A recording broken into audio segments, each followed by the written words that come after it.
¿Cómo estás? A ver, ¿qué me puedes decir de exploración neurológica? Miren, los voy a ubicar. La exploración neurológica, nosotros nos vamos a ir sobre tres puntos que son importantes. Sensibilidad, tono muscular y reflejos. Esos son lo que realmente tenemos que promover, ¿sí? La sensibilidad, pues sabemos que se hace a través de las metámeras o dermatomas, como ustedes quieren llamarle, y estamos todo nuestro cuerpo en ese contexto. O sea, tenemos un mapeo así se llama, cuando queremos ver la sensibilidad de una persona, qué nivel y dónde se encuentra la lesión. Entonces aquí la exploración física, que recuerden ustedes que desde el politraumatizado se habla de exploración neurológica. Pero sí es un tema que para mí es muy importante porque lo vamos a manejar en la sensibilidad. Y obviamente esa sensibilidad vamos a ver que hay anestesias, hay normostesias, hay hiperestesias y existe parestesias o sensibilidades que a veces sienten calambres, comezones o descargas eléctricas los pacientes. En relación al tono muscular, el tono muscular, pues sabemos que, esto lo vamos a ver, que hay una escala de 1 al 5 y vamos a ver que el 0 es parálisis. Hoy lo vamos a analizar esto. Y los reflejos, pues realmente vamos a ver que nos orientan mucho sobre a qué nivel se encuentra la lesión. O sea, todo en conjunto nos va a llevar a la acción de lo que viene siendo la integración de diagnósticos. Y además, no olviden, la exploración física, la exploración neurológica, nos va a determinar a qué nivel vamos a hacer los estudios, a qué nivel vamos a hacer las acciones de estudios. O sea, me ha llegado a mí en lo personal, a nivel privado, pacientes que tienen una ciática, clásica ciática, y sabemos que el problema es la columna vertebral. Pues estamos refiriendo de la cadera, de la rodilla, del pie, de la tibia y peroné, en fin. O sea, van haciendo un escaneo, ¿verdad? Un escaneo de este padecimiento, que no es necesario. No es necesario exponer a radiaciones a los pacientes, y si realmente es a nivel privado, pues tiene que gastar. Entonces, y si es a nivel institucional, pues son estudios que de alguna manera no están justificados.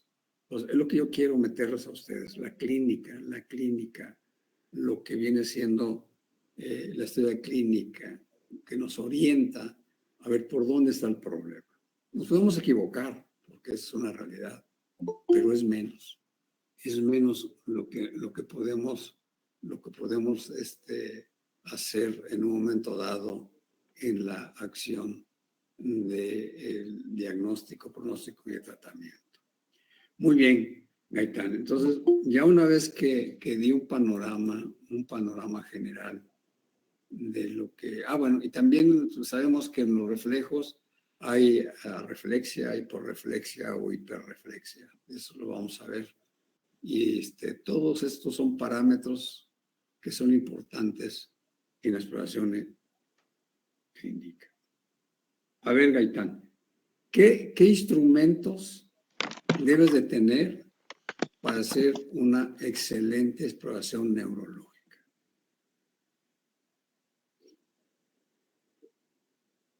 Gaitán. Pues de los que me acuerdo, pues son el martillo, el tensiómetro, pues un linterna, obviamente. Una lámpara, bueno, muy bien, ¿qué más?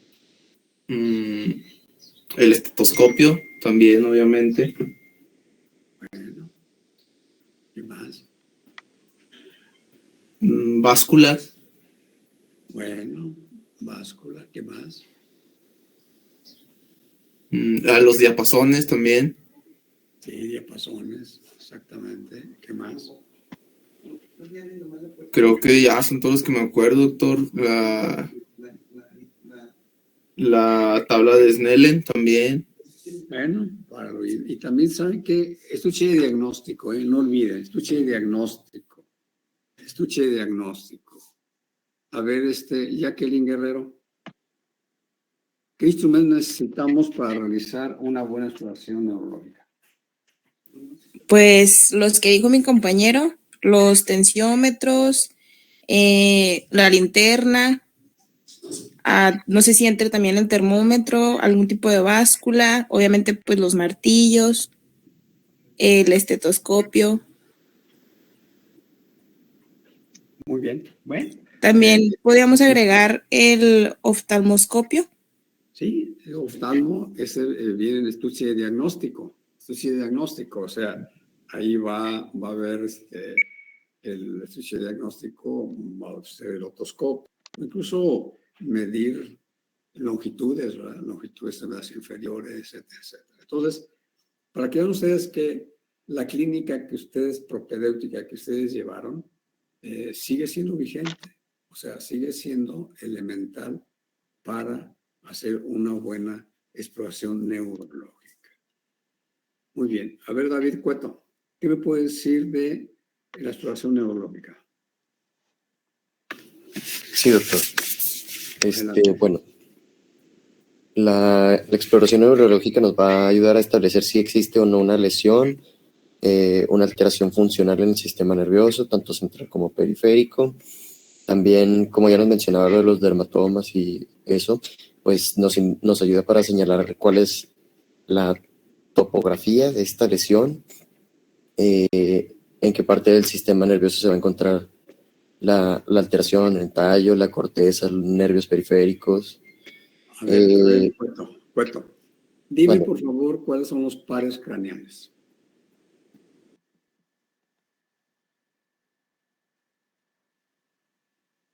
Pares craneales.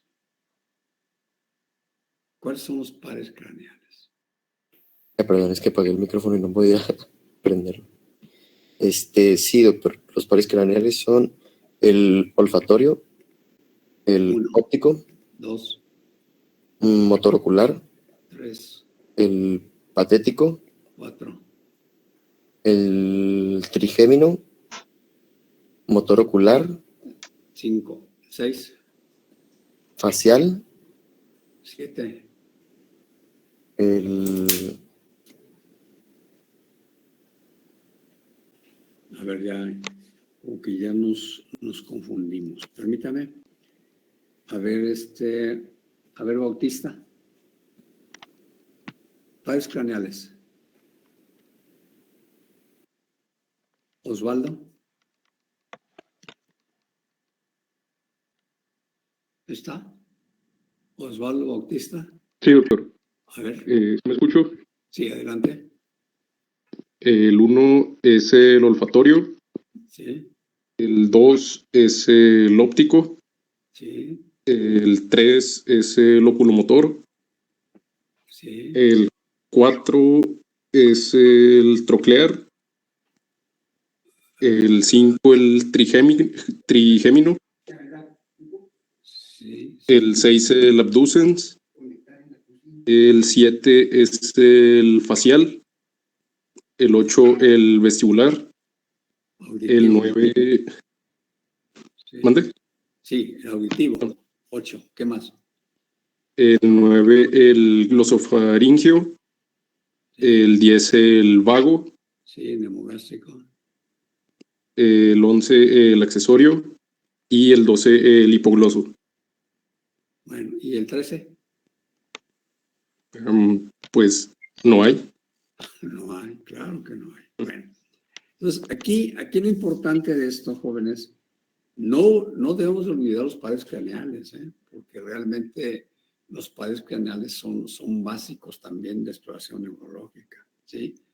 Pero de alguna manera se hace una exploración rápida Cuando un politraumatizado, lo que interesa es que no tenga problemas en la extremidad, no tenga problemas en relación a lo que es los movimientos, si está parapléjico, está cuadripléjico, o sea, tenemos que ir viendo todo lo que ya, ya habíamos comentado, las escala de Glasgow, o sea, todo eso lo debemos hacer rápidamente cuando llega un paciente politraumatizado. Y si no es politraumatizado, pues entonces tenemos todo el tiempo del mundo para poder hacer una buena exploración neurológica. ¿De acuerdo? ¿Sí? Entonces, esto es básico, jóvenes. A ver, Carmen González, ¿qué más me puede decir de exploración neurológica?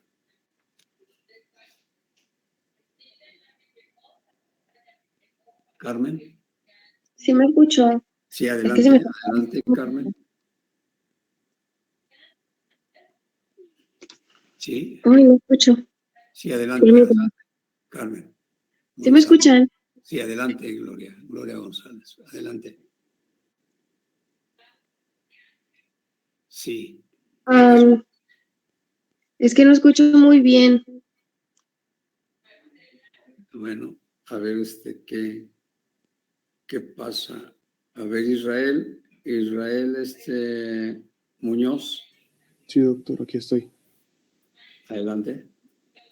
¿Qué puedo mencionar así de...? Exploración neurológica. ¿Qué me puedes desarrollar? Desarrolla el tema exploración neurológica. ¿Qué tienes? ¿Qué estudiaste? ¿Qué investigaste? A ver, platícame. Bueno, pues complementar lo que dijeron, porque pues los instrumentos, pues cuáles son los objetivos, también ya los dijo Cueto. A mí me llamó la atención, pues lo primero que mencionaba en la literatura donde yo investigué era el estado de alerta, que pues es como el primer paso que se debe de dar, ¿no? en esta exploración neurológica, es describir pues en qué estado se encuentra pues la persona. Muchos lo mencionan como estado de despierto, estado de alerta, estado de conciencia, y que se clasifica en 5 estados.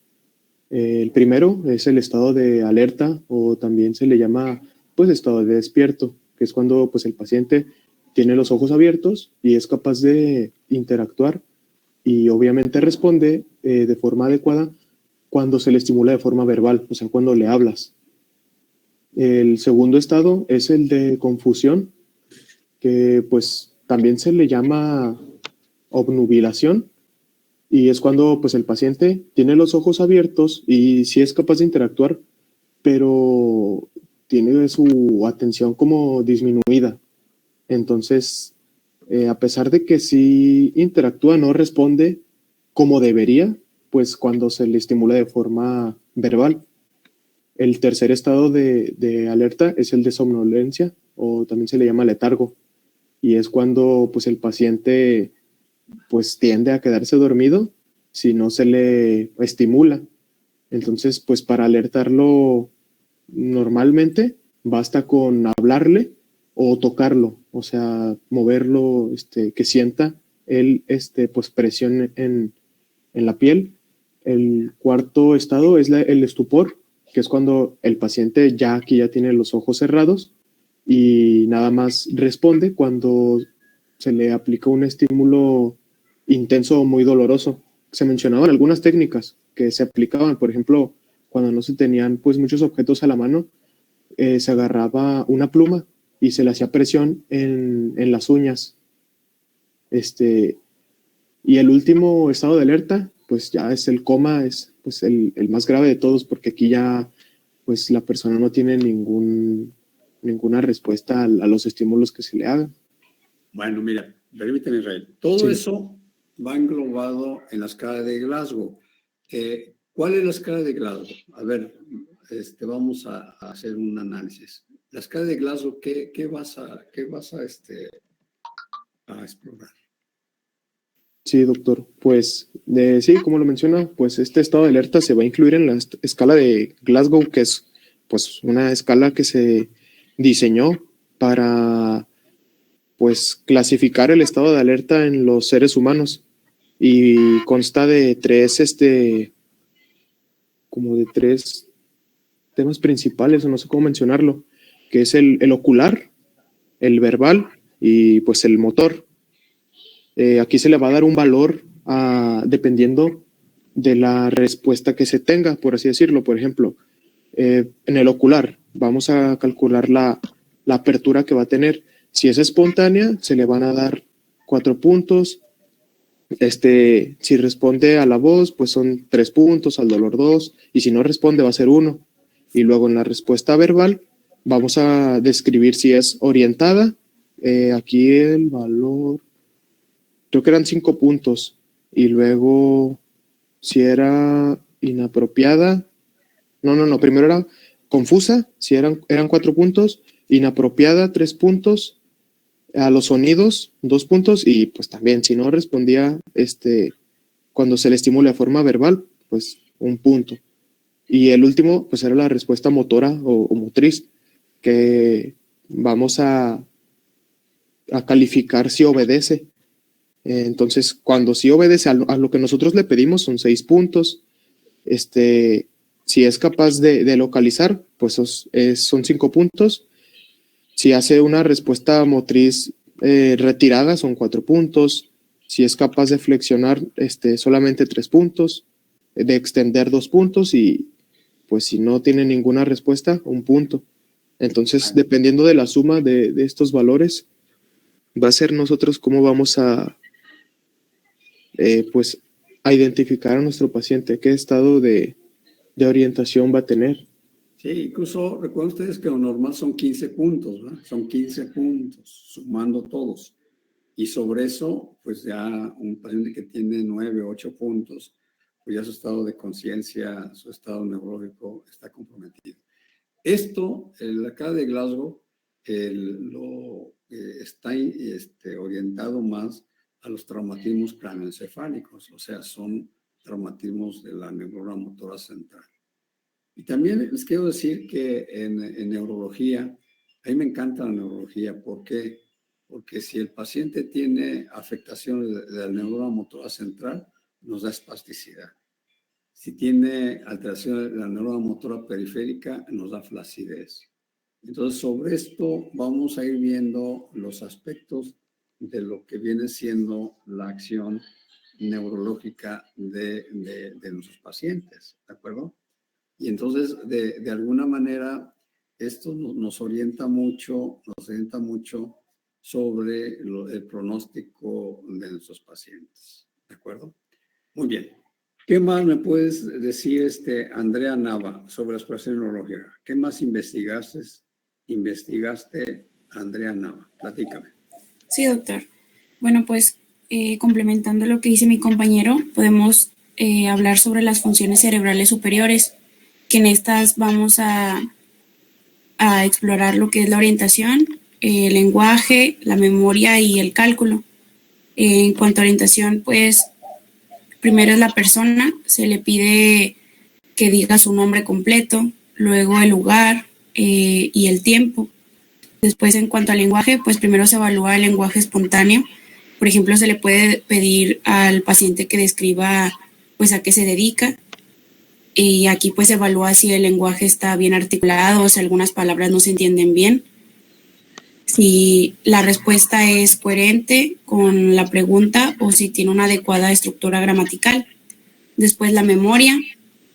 Para la evaluación de la memoria de corto plazo se le puede pedir al paciente que memorice una lista de 3 objetos que no estén relacionados ni fonológica ni semánticamente. Después tenemos el cálculo, pues se les pide ciertos cálculos. Y ya después de hacer esto, viene la exploración de los nervios craneales. Bueno, no nos vamos a meter de exploración neurológica porque eso lo van a ver en neurología. Sí, no nos vamos a meter porque entonces casi tendríamos que dar unas 2, 3 clases más. No, vamos a ir a lo músculo esquelético. ¿Qué más? A ver, platícame, Andrea. Ya enunciamos los pares craneales. Obviamente, cada par craneal tiene su técnica específica de exploración. Sí, ok. Entonces vamos a la exploración del sistema motor. Sí, sí, entonces, en la exploración de la... Yo les decía que son tres tres áreas importantes: sensibilidad, tono muscular y reflejos. ¿De acuerdo? Y sobre eso nos vamos a orientar. A ver, ¿qué me puedes decir? Bueno, por ejemplo, aquí en cuanto al tono, pues puede definirse como la resistencia pasiva al movimiento que presenta un músculo que se encuentra voluntariamente relajado. La manera de explorarlo es palpando la masa muscular y realizando estiramientos y acortamientos pasivos de los distintos grupos musculares en las 4 extremidades.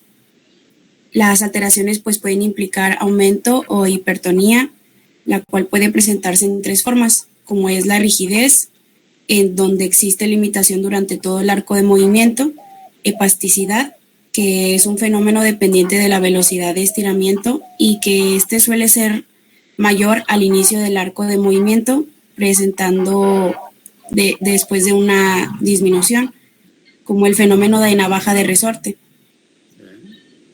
o una disminución del tono muscular, que es la hipotonía.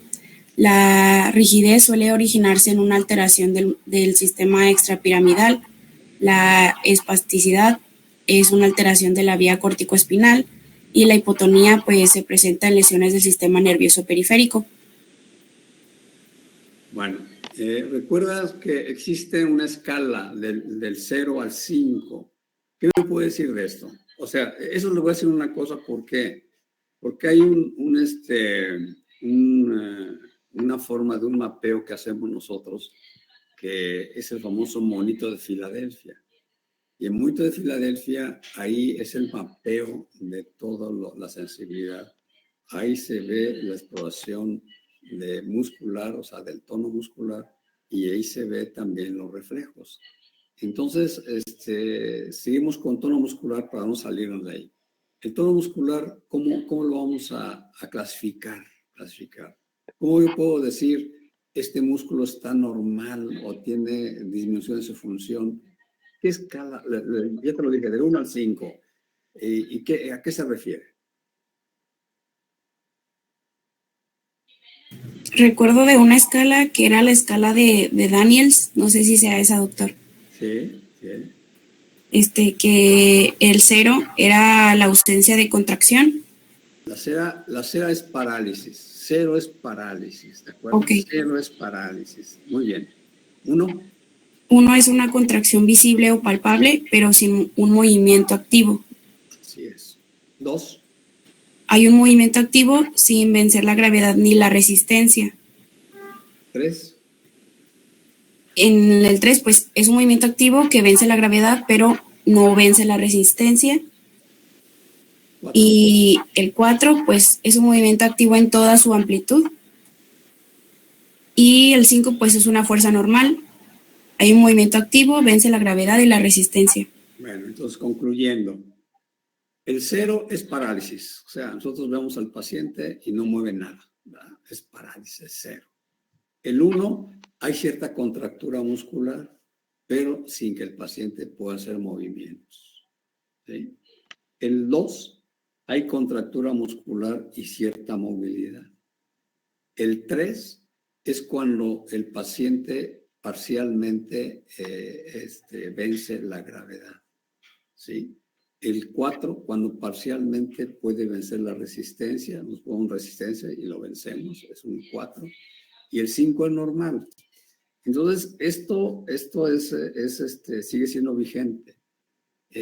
Incluso, por ejemplo, si nosotros hacemos una cirugía y vamos a hacer un transporte o vamos a transferir un músculo, por ejemplo, un flexor para ser extensor o al revés, yo tengo que tener un músculo normal, tengo que tener un músculo de 100%, porque el simple hecho de que yo haga una transferencia, voy a perder un 20% de efectividad. Entonces ya del 100% ya se me fue a un 80%, ¿de acuerdo? Entonces esto es básico y vital sobre el tono muscular. Muy bien.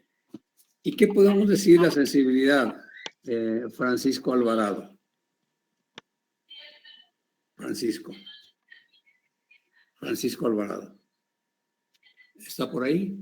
Doctor, Francisco es el que siempre tiene problemas con el micrófono. Tiene problemas. Bueno, a ver, Aguirre Fernández. Pero sí está. Sí. Ante Aguirre Fernández. Sí, doctor. Pues respecto a la sensibilidad, Sí. yo encontré que podemos dividirla en tres. Una superficial, que es por tacto, por dolor y por temperatura. Una propioceptiva, que pues, y una mixta, que es una combinación entre ambas. Sí. Y pues la que vamos a tener más parte es en la sensibilidad superficial, porque, bueno, es la que como médicos generales podemos evaluar con mayor facilidad. Y para eso, pues la vamos a dividir en tres también, que es la sensibilidad táctil, que esta pues es tocando al paciente con un objeto que sea bastante liviano para poder evaluar qué tanta, valga la redundancia, sensibilidad, la sensibilidad es por medio de un trozo de papel o un hisopo y vamos a tocar la piel del paciente. También tenemos la sensibilidad dolorosa, que vamos a tocar al paciente con un objeto afilado o con un objeto por el cual podamos ejercer un poco de presión, pero sin llegar a lastimar al paciente. Y la sensibilidad térmica, que esto es pues por medio de dos objetos que tengan diferente temperatura, uno caliente y uno pues más frío. Por ejemplo, podemos utilizar el estetoscopio en la campana, que casi siempre se encuentra fría, y podemos evaluar la sensibilidad térmica. Sí, muy bien, ¿qué más? Y pues es como lo más relevante ya respecto al mixto. Podemos evaluar la coordinación motora y también el equilibrio del paciente, evaluando la sensibilidad y pues la evaluación motora. ¿Qué pasa si a un paciente tú le prendes un cerillo y se lo acercas a una extremidad? ¿Qué hace el paciente? ¿Un dedillo? ¿Un cerillo? ¿Tienes un cerillo? Pues lo quita. Un paciente normal lo quitaría. Lo retira. Ese es en automático. Uh-huh. Entonces, esto ¿a dónde nos lleva? O sea, nos lleva de la sensibilidad y de los movimientos o del tono muscular. Tiene una relación córtico, piramidal y periférico. ¿Qué quiere decir eso? Quiere decir que yo, por ejemplo, cierro los ojos y digo, ¿sabe qué? Quiero hacer abducción del primer dedo. Y ahí lo estoy haciendo. Quiero que hacer una extensión de la mano. Ahí lo estoy haciendo. ¿Sí? Tengo que hacer una supinación. Ahí lo estoy haciendo. Una pronación. Ahí lo estoy haciendo. Movimientos rotacionales hacia un lado, hacia el otro. ¿Sí? Entonces, todos esos movimientos, jóvenes, son movimientos de alguna manera que tienen que ver. Por ejemplo, yo cierro la mano, una flexión, tiene que ser una extensión. O sea, todo tiene que estar coordinado a nivel central. ¿De acuerdo? Entonces, todas esas situaciones nos orientan, incluso pues va en relación con la escala de Glasgow también. Pero aquí realmente es la orden que uno da hacia tu cuerpo para poder llevar a cabo tal o cual movimiento. ¿De acuerdo? Entonces, la sensibilidad, ya lo dijimos, la sensibilidad puede haber anestesia, puede ser una hipoestesia, normestesia, hiperestesia, hiparesias o parestesias, o sea, en la cual el paciente dice, es que yo siento que me hormiguea, siento que me sube, que me baja lumbre, siento que tengo unos calambres. Entonces, aquí realmente tiene uno que ser muy, muy hábil en relación a interpretar lo que el paciente nos manifiesta, ¿sí? No olviden que en esto, pues, por ejemplo, la sensibilidad, no tenemos un dolorímetro, no tenemos un dolorímetro, sino que realmente nuestra forma de mantener la observancia de nuestro paciente es con la exploración física y creerle, ¿verdad? Porque aquí ya vienen otros aspectos, los aspectos psiquiátricos, y una persona puede tener un problema psiquiátrico y realmente creer que todo la psiquiatría. Caso clínico, no sé si ya se los dije a ustedes, un paciente psiquiátrica, un paciente hospitalizada en un hospital psiquiátrico, ¿sí? Antes estaba el famoso hospital psiquiátrico de Nicho. No sé si oyeron hablar de ese hospital. ¿No oyeron hablar? ¿No han oído hablar de ese hospital? ¿De cuál, doctor? De Nicho, o sea, el hospital psiquiátrico de La Laguna. Estaba en el Boulevard Miguel Alemán, lo que actualmente es una parte de lo que viene siendo, hay una plaza ahí que está Vancomer, está Banamex, perdón, está Banamex, y están varios, es una plaza comercial por el Boulevard Miguel Alemán, enseguida de la Soriana, ¿sí? Entonces, realmente ahí estaba un hospital psiquiátrico, el único de La Laguna. El señor hizo dinero, pero tremendamente, ¿sí? Era el único en La Laguna. ¿Se acuerdan o supieron de ese hospital o no? Sí, doctor. El doctor Dionisio Sánchez. Así es.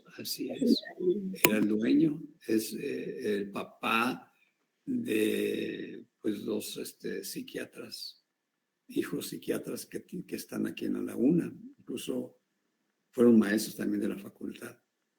Entonces, esta paciente estaba ahí, estaba en el hospital psiquiátrico. Entonces, la llevaron al hospital porque tenía mucho dolor en el muslo y gritaba. ¡Ah! Nadie le hacía caso. ¿Por qué? Porque era una paciente psiquiátrica. No, está loca. No le hagan caso, está loca. Entonces yo llego en la tarde, al Hospital General de Gómez, y gritaba, y oiga, ¿qué pasa con ese paciente? No, pero está loca. Y estaba sentada en una camilla, está loca, está psiquiátrica. Entonces yo me acerco, y ahí me llama la atención que en el muslo tenía una deformidad. Entonces, pues me acerqué, le dije de alguna manera, espéreme, vamos a explorarlo. Y le hago una tracción y crack. Tenía crepitación del fémur. Tenía una fractura de fémur. Y nadie le hacía caso. O sea, era ahí la sensibilidad, estaba porque estaba loca, tenía dolor porque estaba loca. O sea, todo el mundo decía que era psiquiátrica. Entonces, una cosa que yo siempre les digo, un paciente psiquiátrico conocido, primero descarten lesiones orgánicas, porque no todo psiquiátrico tiene nada más lo psiquiátrico. Puede tener lo psiquiátrico, pero puede tener otras cosas. O incluso a mí me ha tocado pacientes que son hipotiroideos, que son hipertiroideos, que tienen problemas de la prolactina, o sea, problemas hormonales, y las están atacando con antidepresivos, con tranquilizantes, etcétera. Y su problema es hormonal. Entonces se le da tratamiento y uso por ahí. Yo estaba en el Centro Médico Torreón, tocó ver un paciente que tenía años con tratamiento psiquiátrico y su problema era hormonal. Entonces, cuidado, jóvenes, cuidado en relación a esos pacientes. ¿De acuerdo? López Orozco. Doctor. Sí. Disculpe, ¿puedo opinar algo sobre la sensibilidad? A ver, Lerma, sí, adelante. Bueno, también está el sentido de, bueno, la sinestesia, que es el sentido de posición y del movimiento, Sí. donde se le pide al paciente, por ejemplo, cerrar los ojos y movemos el dedo índice hacia arriba y hacia abajo y pedimos que el paciente nos oriente hacia qué dirección está el dedo. También la discriminación en 2 puntos. Aquí vamos a observar y vamos a utilizar 2 objetos puntiagudos para observar si el paciente es capaz de distinguir las 2 estimulaciones.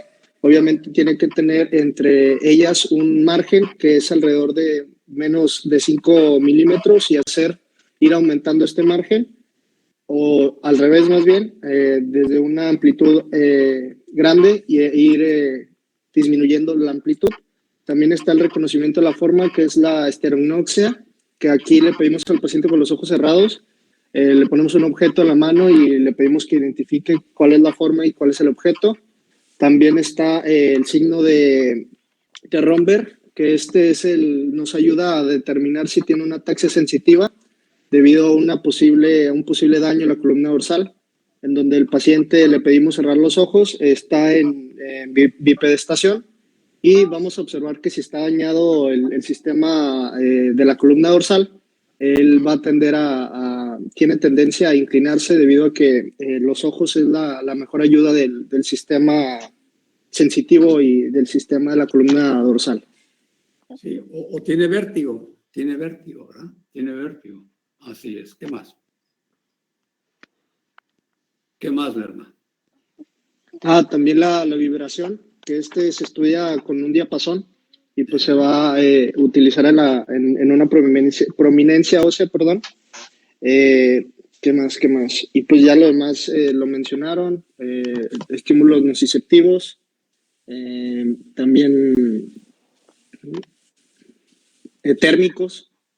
Muy bien. A ver, fíjate bien. Si yo tengo un paciente que tiene anestesia de la cicatriz umbilical hacia distal, ¿qué raíz nerviosa le corresponde?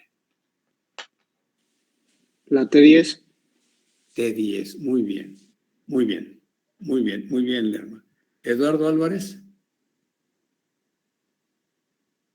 Sí, doctor, dígame. Si yo tengo un paciente que tiene una anestesia a nivel inguinal, ¿qué raíz nerviosa corresponde? ¿A qué nivel, doctor, perdón? Inguinal. Sería la L1 y L2. L1, es L1. ¿Sí? O sea, esto lo vamos a ver ahorita. Vamos a ver que, por ejemplo, el cuello sería C1, la región supraclavicular C2, más sería C3, C4, lo que es el deltoides C5, la parte lateral del brazo, la parte lateral del antebrazo C6, C7, lo que es el primero y segundo dedo, C7, C8, la parte cubital, ¿sí? La parte del antebrazo, T1, la parte medial de lo que viene siendo el brazo. En la extremidad inferior tenemos L1 a nivel de la ingle, L2 es a nivel del muslo, L3 a nivel del muslo tercio medio, tercio distal, L4 es la parte interna de la pierna, L4, L5 es la parte externa de la pierna y el dorso del pie, S1 es la planta del pie. Todo eso lo vamos a ver en el famoso esquema del monito de Filadelfia. Vamos a ver todos sus aspectos. Entonces, la sensibilidad es un mapeo, o sea, toda nuestra cara, todo nuestro cuerpo, tenemos dermatomas. Y sobre esos dermatomas nos vamos a orientar qué tipo de lesión existe. Entonces, esto es en relación a la sensibilidad. Los reflejos. ¿Qué reflejos conoces, Jimena Quimiro? Reflejos. ¿Ya? ¿Ya se escucha? Sí. Adelante, Quimiro. Adelante. Bueno, yo conozco reflejos patológicos, los que son aquellos que no pueden ser provocados en sujetos normales, lo que pues va a presentar una alteración neurológica. Se llama el signo de Babinski, es el primero que sé. Este es una lesión en la vía piramidal. Este es al provocar el reflejo cutáneo plantar, que pues en realidad lo normal se obtiene una dorsiflexión, se obtiene una flexión de los dedos del pie, y en cambio, cuando este signo está presente, se obtiene una dorsiflexión del dedo gordo, de aducción y flexión. Bien, ok, muy bien, ¿qué más? Y también tengo el signo de Hoffman y Tromer, que este solo se consideran patológicos si se asocian a otras alteraciones. Y aquí en estos casos se obtiene una flexión del dedo índice o en el dedo pulgar a sostener el dedo medio del paciente. Y mientras que con la otra se presiona la falange distal del dedo medio y se libera bruscamente. El primero sería el signo de Hoffman, mientras que el signo de Tromer es que se percuta la cara palmar de la falange distal del dedo sostenido y que se obtenga una flexión del dedo índice. Esas son las dos reflejos patológicos. Bueno, 3 que conozco. Bueno, ahora yo te pregunto, ¿a qué nivel o cuáles son los nervios que controlan el reflejo patelar, el reflejo rotuliano? El rotuliano,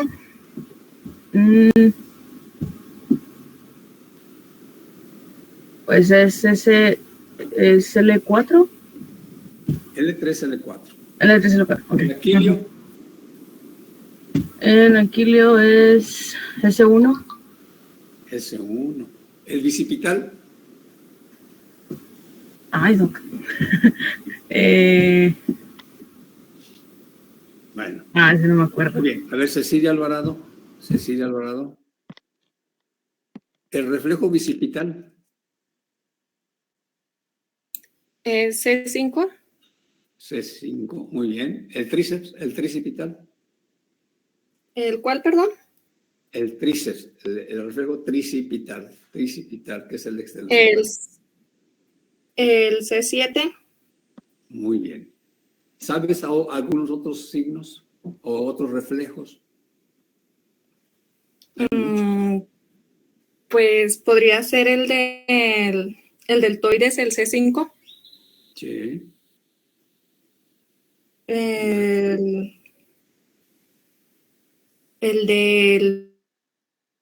Es también el del pulgar,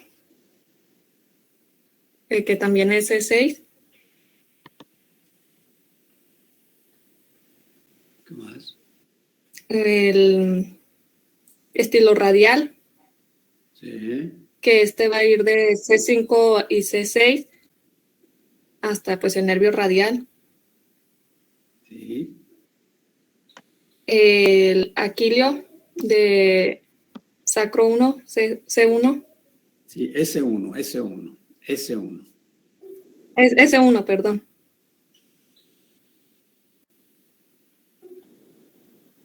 Indudablemente que tenemos los reflejos de los ojos, ¿verdad? La miosis, la midriasis, el reflejo oculomotor, fotomotor, etc. O sea, todos esos son parte de los reflejos que encontramos, ¿verdad?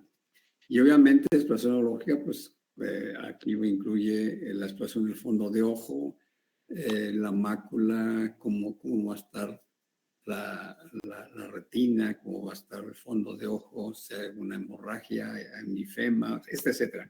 O sea, todo eso es parte de exploración. No lo vamos a meter mucho porque esto corresponde a neurología, pero tenemos que saberlo, ¿de acuerdo? Tenemos que saberlo. Muy bien. A ver, ¿qué otros reflejos faltarían, Salma Ochoa? Doctor, nada más que podría agregar algo sobre los que ya teníamos. Sí. Que nada más yo tenía que, ¿cómo son las maniobras para determinar los reflejos? Sí. Por ejemplo, el reflejo bicipital que corresponde a nivel C5 se obtiene percutiendo con el martillo directamente sobre el tendón del bíceps. Luego el reflejo del supinador largo o braquiorradial. Este representa el nivel C6 y puede explorarse en cualquier zona del antebrazo. El tricipital se obtiene con el antebrazo del paciente apoyado y el codo flexionado estirando el tríceps, así lo suficiente para apreciar su contracción al percutir con el martillo. Y luego de acuerdo a los reflejos rotuliano y aquiliano, el paciente debe estar relajado con la rodilla en el borde de la mesa y la pierna colgando en un ángulo de 90 grados.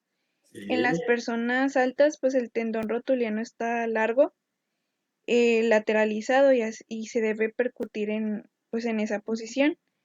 El aquiliano pues explora mejor con el paciente sentado y el tobillo pues debe estar en flexión de 90 grados para aplicar suficiente tensión del tendón de Aquiles para apreciar la sacudida refleja al percutirlo.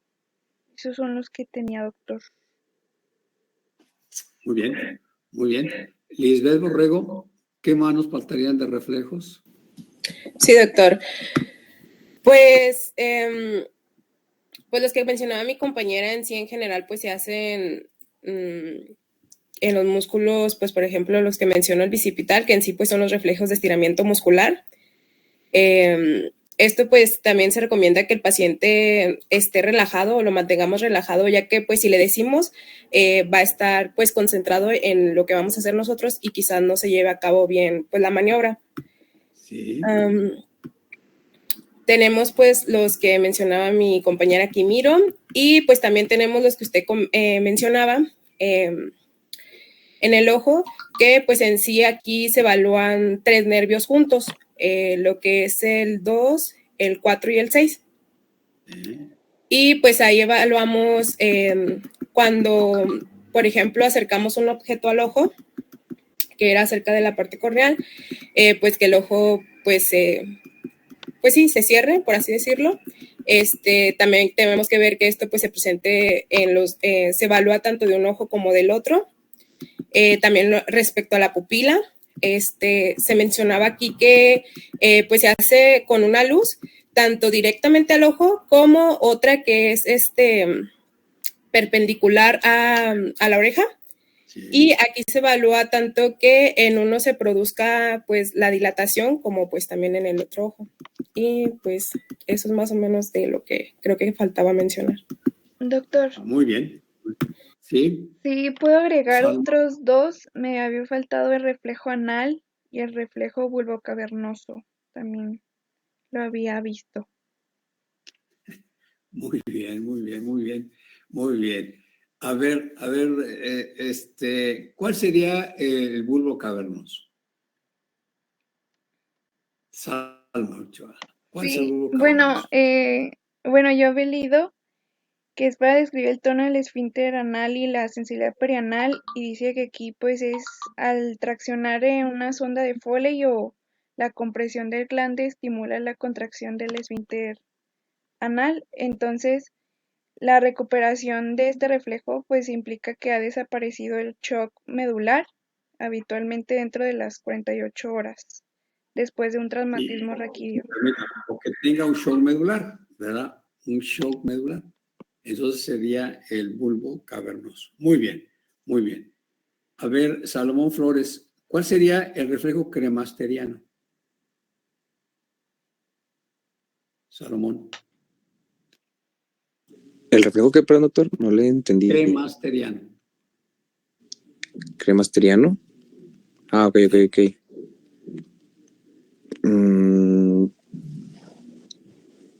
Creo que aparecía o se presentaba cuando el paciente estaba pues de pie y se provocaba rozando lo que era la cara interna del muslo, cerca pues de lo que es el escroto, y se producía lo que era una ligera elevación del testículo.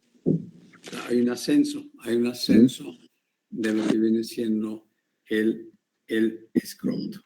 Muy bien. A ver, vamos a ver, Ricardo Gutiérrez. Ricardo. Sí, doctor. ¿Qué requisitos, ya incluso se los pregunté una vez, ¿qué requisitos se necesitan para hacer una buena o excelente exploración neurológica o física? O sea, una exploración. ¿Qué requisitos debe de haber para que hagamos una excelente exploración? Pues así como yo lo tengo más conceptualizado para hacer una correcta exploración, creo que deberíamos de tener diferentes partes del diagnóstico, como el sindromático, que nos lo va a dar directamente la clínica, el topográfico, que podría ser como ya una exploración neurológica, y pues creo que el último era el etiológico, donde ya añadíamos los exámenes y estudios complementarios que le podemos dar al paciente. Bueno, está bien, está bien. Pero vamos a ver, Esteban. Sí, doctor. ¿Qué debes de tener para que tú hagas una buena exploración física? Vamos a decir, exploración física en general. ¿Una buena exploración física? Sí. Pues primero que nada hay que recibir al paciente, tratar de establecer primeramente una buena relación médico-paciente, posteriormente pues pasar como tal a la exploración física. Anteriormente a eso, pues obviamente anamnesis. Una vez en exploración física, lo que habría que hacer pues es primero dar el enfoque que pues deseamos buscar una vez ya tenemos como antecedente la anamnesis. Ya con la anamnesis nos podemos dar una idea de lo que estamos buscando. Entonces, a partir de eso, podemos desarrollar o darle un enfoque a la exploración física que pues nos permita dar un desenlace o, mejor dicho, un conjunto de signos y síntomas que nos permitan posteriormente Está bien. generar un diagnóstico sindrómico. Ok, permítame. Sofía Hernández. A lo mejor no sea, o sea, todos tienen razón, pero no, a lo mejor no se ha detectado lo que yo pretendo que me contesten. A ver. Doctor, Sofía Hernández, estaba fallando la internet. Ok, está bien. Doctor, a lo que se refiere era que tenía buena cantidad de luz, tener un ambiente adecuado. Así es. ¿A qué más? Pues que el paciente tuviera privacidad, que se sintiera cómodo, que esté en un lugar pues privado. Preparen el apoyo didáctico, por favor. Sí, adelante. ¿Qué más? Pues que le dieras como médico la confianza al paciente, que se sintiera en confianza, pues que tuvieras todos los instrumentos necesarios para la realización de la exploración. Así es. Una cantidad de luz adecuada, una temperatura adecuada también. Claro. O sea, mucho frío, mucho calor, ¿verdad? Así es. Pues ya eso es todo lo que me acuerdo. Y no está bien. Una empatía. Explicarle, doctor, también. Explicarle al paciente. Explicarle bien los procedimientos. En el caso de que sea una mujer, es tener presente a una enfermera o un familiar. Así es. O sea, cuidado todos los detalles. Cuídenlo mucho, porque se pueden meter en problemas. Entonces, sí es importante. Jamás exploren a un adolescente, un niño recién, pues un lactante, bueno, menos un lactante, obviamente, un niño sin la presencia de su mamá, de su papá, del tío, el que sea, ¿sí? Porque realmente se pueden meter en líos. A ver, el apoyo didáctico, por favor. Apoyo didáctico, ¿ya está? ¿Quién nos va a hacer el favor del apoyo didáctico? Sí, doctor, se está proyectando. Está bien, muy bien. Muy bien, bueno. A ver. Muy bien, bueno, ahí permítame nada más. Bueno, nos va a hacer el favor 4A, Alejandra Gundis, Nadia Villanira, Alejandra Guadalupe Ríos, Laura Sofía Hernández, de apoyar a este gran tema. La que sigue. Bueno, aquí realmente, fíjense bien, aquí nos hacen un mapeo así grande de lo que todos los pares craneales, de lo que ya hemos dicho. Pero ahorita vamos a ver. Los signos meningios hay rigidez de nuca, el Babinski, el Brunzinski, el Kerr, que es lo que comentaba su compañera, los signos meningios. Después, estado mental, ya hablamos, estado de orientación, forma, persona, estado del pensamiento abstracto, cálculo, memoria, fechas, etcétera, etcétera. Los pares craneales, ahí realmente estamos viendo el olfatorio, el óptico, el 2, el 3, motor ocular, el troclear, el motor ocular externo, el 4, el 6, el motor ocular externo, ¿sí? Después tenemos ya el trigémino, el 7 es el facial, el 8 es el auditivo, el 9 glosofaringio, el 10 es el vago, el 11 el espinal, el 12 es el hipogloso mayor. Entonces, todo eso ya lo habíamos comentado, o sea, todo lo que se refiere a pares craneales. Después los reflejos, osotendinosos, superficiales, cutáneos, plantares, Babinski, etcétera, etcétera. La presión motora, tono, fuerza.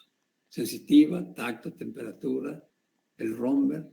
Y la marcha que como somos normal, sabemos que hay marcha de tipo cerebelosa o del borracho, del alcoholizado.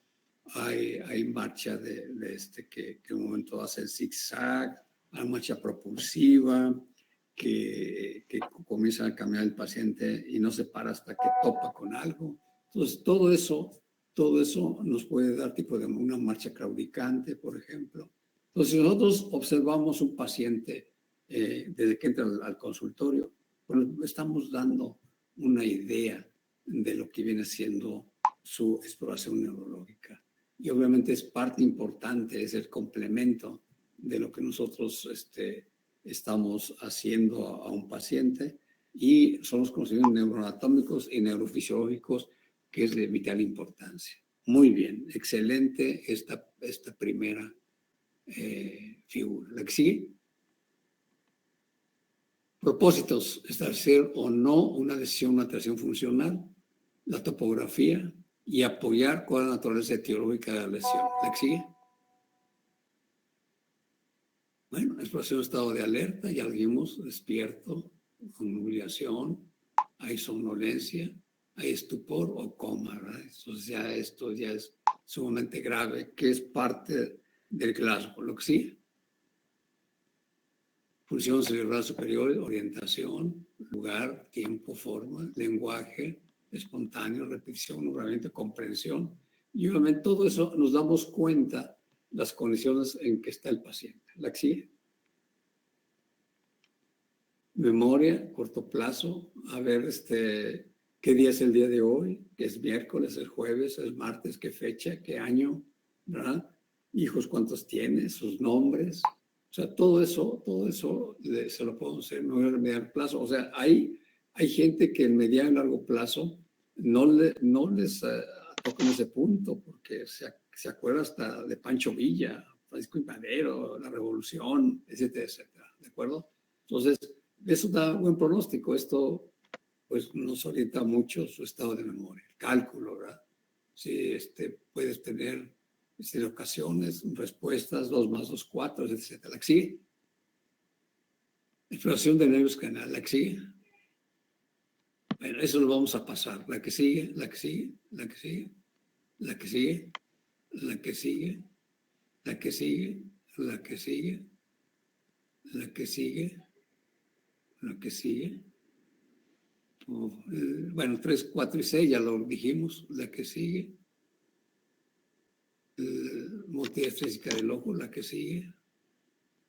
Bueno, aquí nada más para ver dónde hay una midriasis y donde hay una miosis, ¿verdad? ¿Sí? Hay una anisocoria, o sea, normalmente debe estar simétrico los dos ojos, ¿de acuerdo? ¿Sí? Entonces deben de cerrarse y abrirse espontáneamente igual. ¿La que sigue? El trigémino, bueno, la que sigue. La que sigue, facial, la que sigue, el vestibular troclear, la que sigue. Ahí usamos muchos diapasones, vestibular, vértigo, necesitamos rotatorio, necesitamos horizontal, la que sigue. Bueno, síndrome vestibular, la marcha, la forma de cómo, una forma de explorarla, muy bien, la que sigue. Síndrome vestibular, negativa, positiva, cuando no se tocan bien los dedos, bla, bla, bla, la que sigue. Síndrome vestibular, la prueba Barani, cuando obviamente hacen movimientos de la cabeza hacia uno hacia otro y presentan vértigos, la que sigue.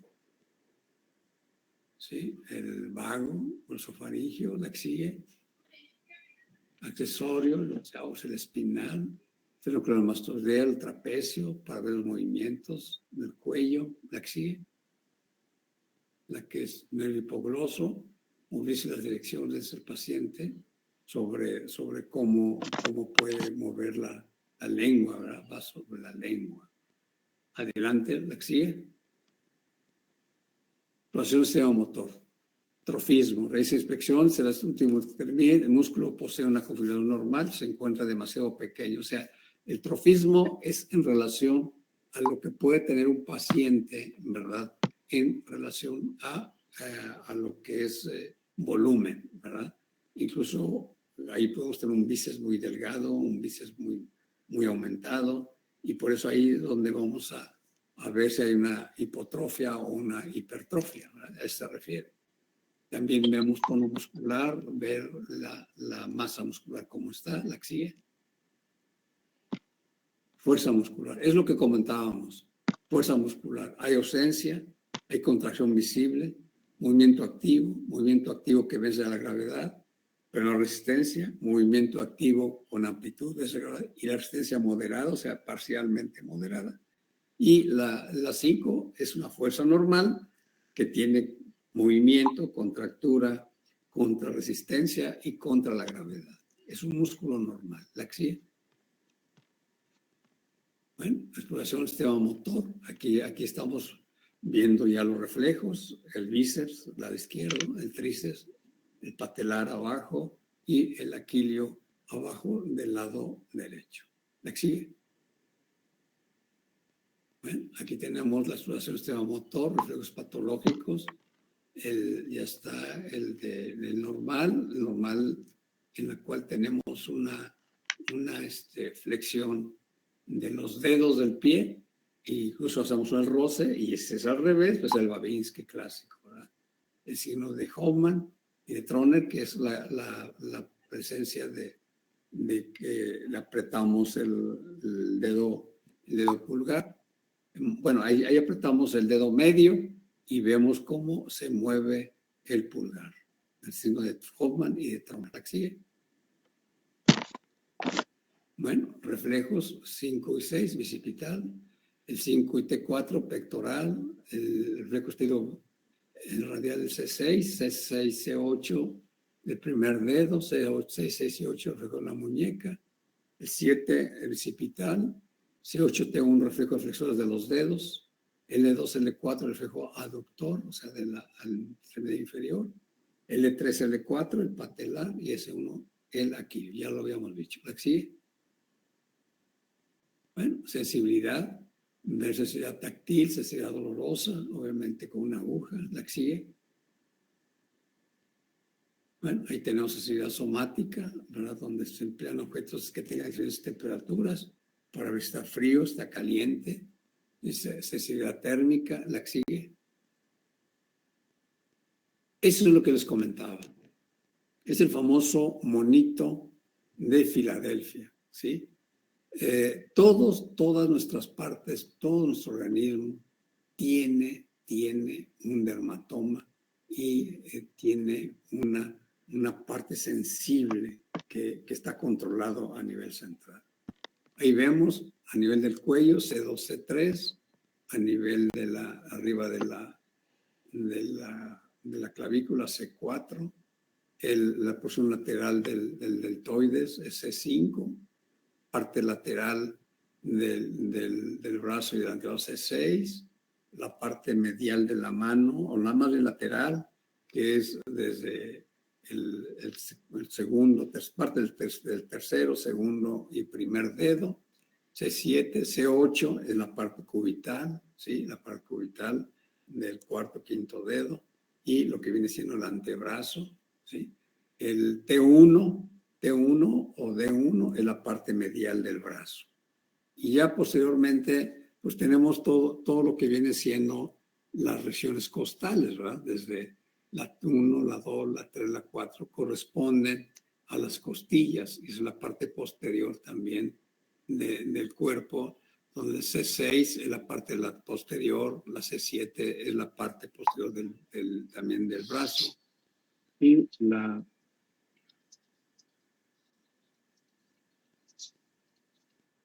C8 es la parte medial del brazo, ¿sí? Entonces, obviamente todo eso nos va orientando. Ya habíamos dicho que la cicatriz involucral corresponde a T10.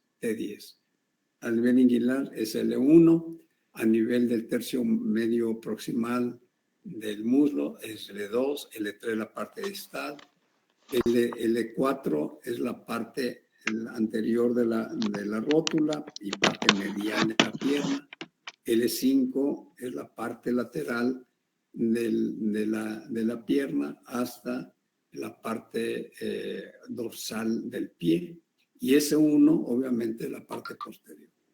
Ahí tenemos la L5, la parte lateral del muslo, y tenemos también S1 y S2, que es la parte posterior de la pierna y la parte posterior del muslo, y parte de lo que viene siendo la región anal, ¿sí? Y la región de lo que viene siendo el esfínter. ¿La que sigue? Ese no olviden, es el famoso esfínter, perdón, el famoso mono de Filadelfia. Evaluación de las metrías, de la nariz, endiodecinesia, movimientos alternados rápidos de la mano, evolución de la marcha. ¿La que sigue? Bueno, corrección estética, ¿sí? La prueba de Romberg, ya lo habíamos dicho, ¿verdad? El paciente con extendidos los brazos, cerrando los ojos. Como es positivo, cuando el paciente puede comenzar a tener trastornos en el equilibrio, por sistema a nivel vestibular o la propiocepción. Los pruebas de Romberg se eliminan la radicalidad visual y vestibular, que siguen los ojos con los del pie erguido, pies juntos, brazos extendidos, cabeza un poco elevada. Lo positivo, en caso de que pierda el balance, obviamente, ahí el explorador lo tiene que estar vigilando para que no vaya a tener una caída. Muy bien, ¿la que sigue? Bueno, integración, interpretación de exploración neurológica básica, signos, síntomas, síndrome de motoneurona, aproximación topográfica de alteración, distinguir lesiones del nervio central, del sistema nervioso periférico, identificar si es patología difusa, focal o multifocal, y establecer que puede ser de etiología, que puede ser de integración en el cuadro clínico. Aquí tenemos que descartar mucho si es central o periférica. Ustedes van a enfrentarse a pacientes con enfermedades vasculares cerebrales. Por ejemplo, un dato de una enfermedad vascular cerebral es una hemiplegia. Hemiplegia, por ejemplo, izquierda, sabemos que el problema es derecho, ¿verdad? Y también ver los trastornos que puede tener de memoria, etcétera, etcétera. ¿La que sigue? Bueno, estudios que apoyan la neurología, pues obviamente la tomografía, la resonancia, el electroencefalograma, pulsantes evocados, ultrasonido, y obviamente cuando estamos pensando en una posibilidad de una infección de tejido nervioso central, pues hasta la punción del líquido cefalorraquídeo. ¿La que sigue? Eso es todo, doctor. Muy bien, muy bien. A ver, ¿qué aprendiste, Alejandro Campos, de este tema? Sí, doctor. No, pues sí, fue muy completo y muy interesante. Lo que se me quedó mucho son con los reflejos que nos comentaron nuestros compañeros, así como los niveles en donde podemos encontrar cada uno de ellos. De la misma manera, pues lo que nos comentaba de las condiciones adecuadas cómo puede ser importante para nosotros de evitar problemas a un futuro y también pues nos va a ayudar para tener una buena relación médico-paciente. Así el paciente se va a sentir cómodo y va a colaborar con nosotros para hacer una buena evaluación. Pues incluso pues la manera en cómo se va a llevar a cabo estas exploraciones, los 3 puntos importantes, lo sensitivo, el motor y como los reflejos. Y pues creo que es lo que me llevo de esta clase. Arriaga Ramírez. Arriaga. ¿Qué aprendiste, Arriaga?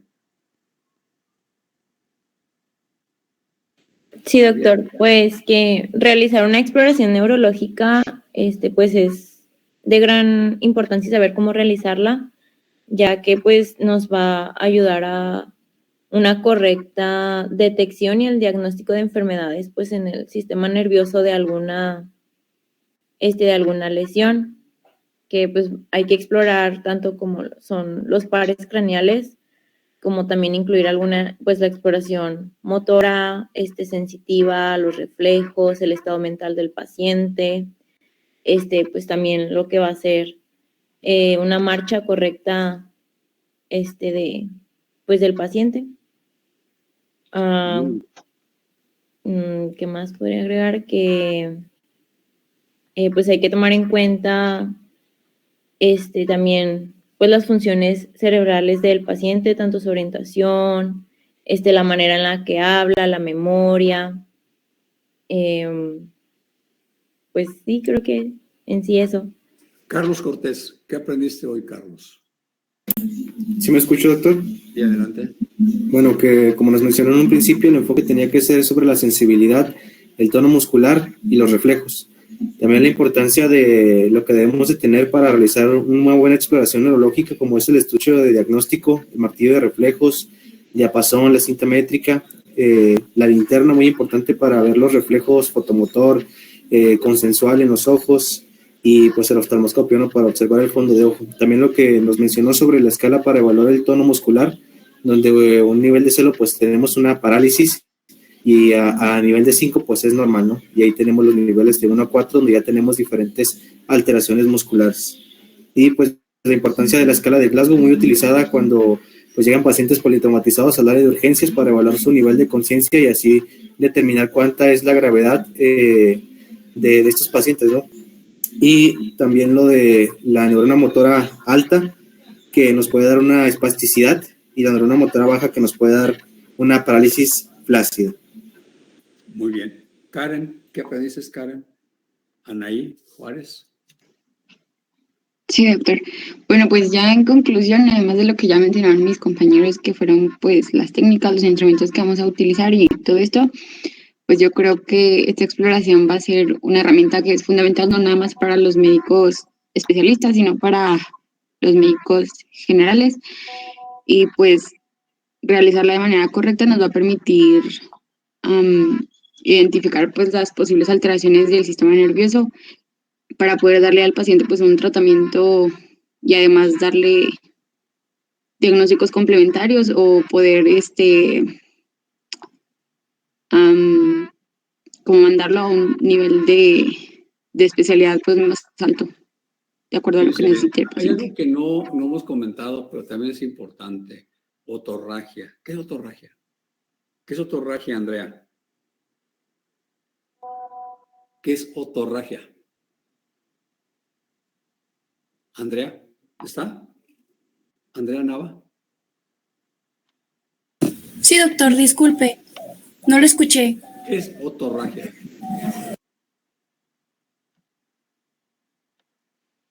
¿Qué es otorragia? Es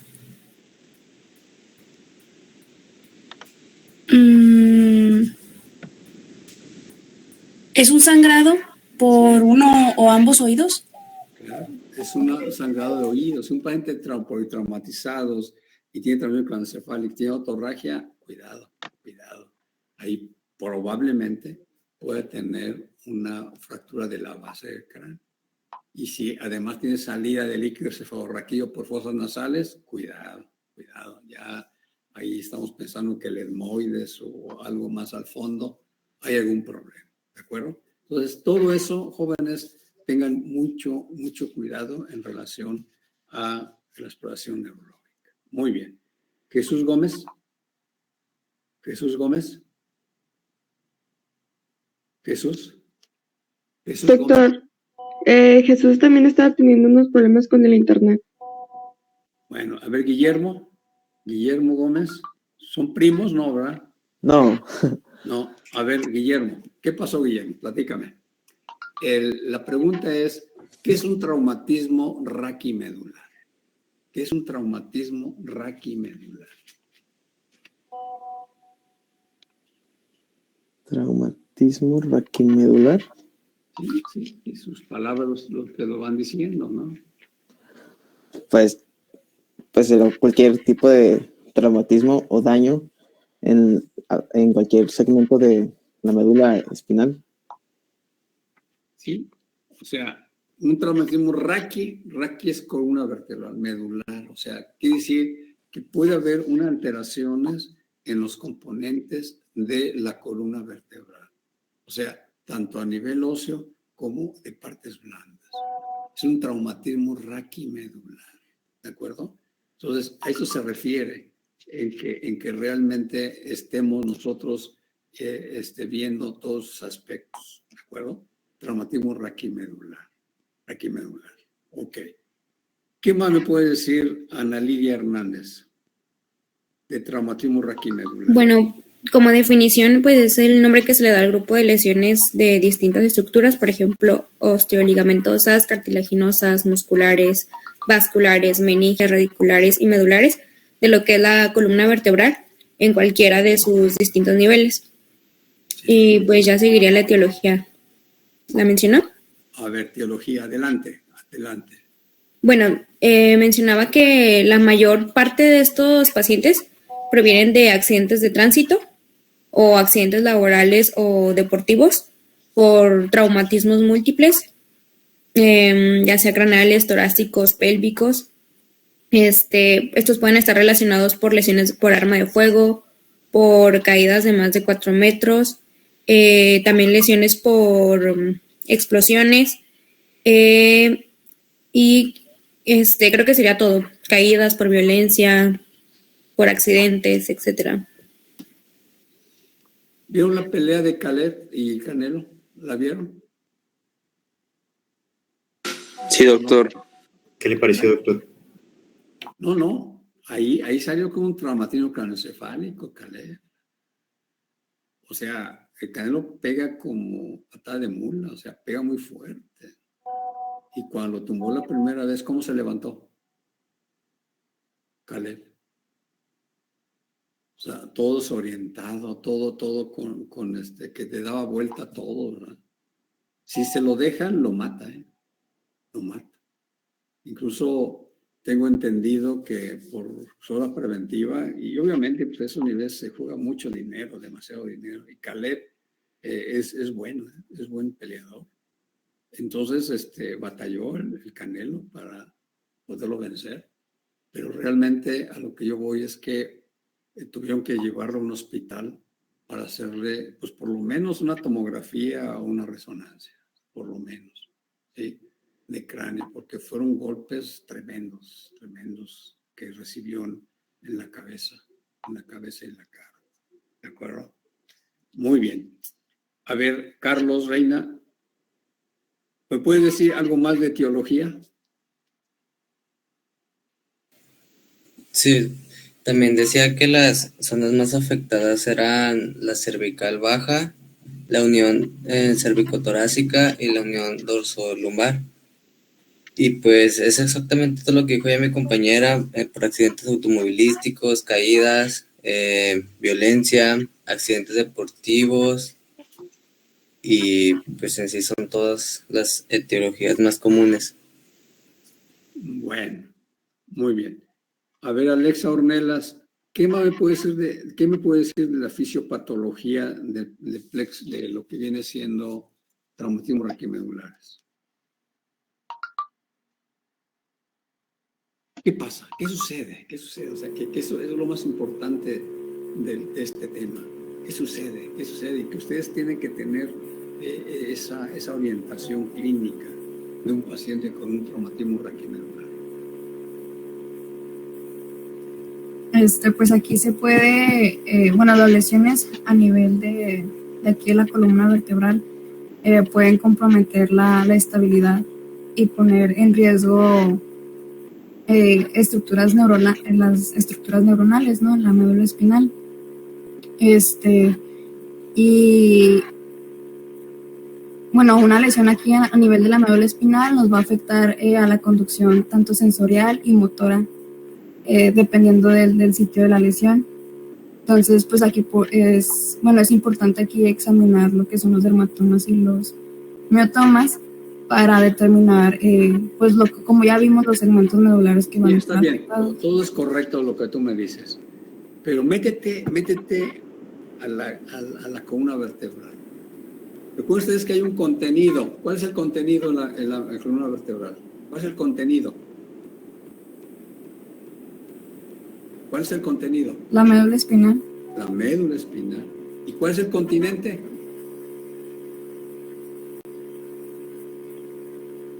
Daniela. La columna. Claro, la columna vertebral.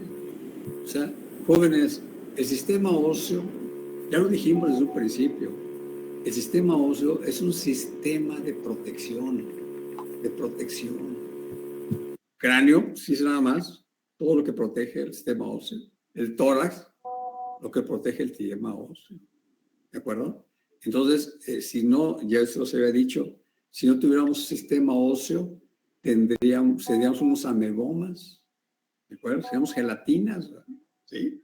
Entonces, el sistema óseo obviamente tiene su importancia, ¿sí?